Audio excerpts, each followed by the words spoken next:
Bonjour à tous et bienvenue dans cette nouvelle méditation biblique où l'on continue encore une fois notre parcours dans l'évangile de Luc. On arrive aujourd'hui à Luc 17, les versets 20 à 25, que je vous invite à lire ensemble dès maintenant dans la version Summer. Un jour, les pharisiens lui demandèrent quand arriverait le royaume de Dieu. Jésus leur répondit: Le royaume de Dieu ne viendra pas de façon visible, on ne dira pas venez, il est ici ou il est là, car notez-le bien, le royaume de Dieu est parmi vous. Puis il s'adressa à ses disciples. Le temps viendra où vous désirerez ardemment être avec le Fils de l'homme, ne fût-ce qu'un seul jour, mais vous ne le pourrez pas. Alors on vous dira, il est ici ou il est là. N'y allez pas, ne vous précipitez pas. L'éclair jaillit d'un point du ciel et l'illumine d'un bout à l'autre. Ainsi en sera-t-il du Fils de l'homme en son jour. Mais il faut d'abord qu'il endure beaucoup de souffrances et qu'il soit rejeté par les gens de notre temps.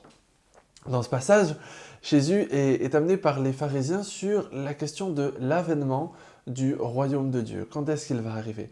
Et ce thème du royaume de Dieu, c'est quelque chose dont Jésus avait déjà parlé un petit peu, et c'est probablement pour ça que les pharisiens viennent lui demander plus précisément son avis sur le sujet. Parce que c'est un thème qui est aussi important à leurs yeux, à eux. Mais en fait, il y a deux conceptions de ce royaume qui vont se heurter dans cette discussion.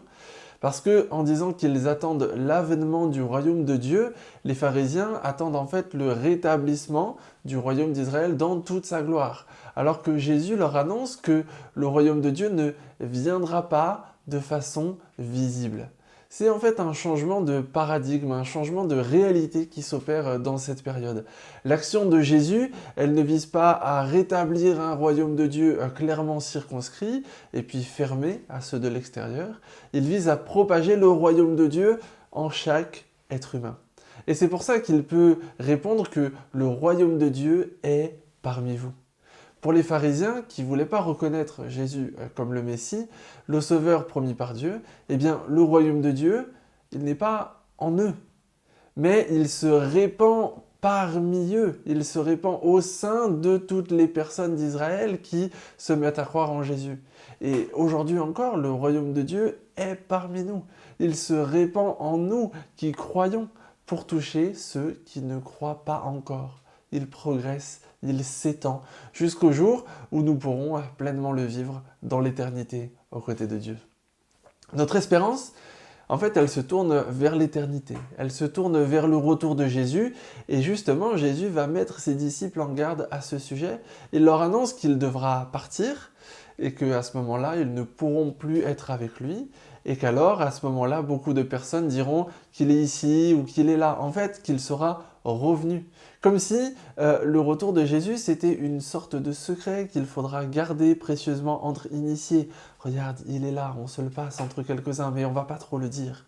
Mais c'est pas du tout la manière dont la Bible nous parle du retour de Jésus. Quand ce retour se fera, ce sera comme un éclair qui jaillit d'un point du ciel et l'illumine d'un bout à l'autre. Ça se fera à la vue de tous. Alors, ne nous laissons pas avoir par des personnes qui voudraient nous faire croire autre chose. Alors, encore aujourd'hui, saisissons le défi qui est dans ce texte. Répandons le royaume de Dieu autour de nous, permettons-lui de grandir de plus en plus en espérant après le retour de Jésus qui se fera dans une explosion de gloire. Je vous souhaite une très bonne journée, je vous dis à bientôt pour une nouvelle méditation.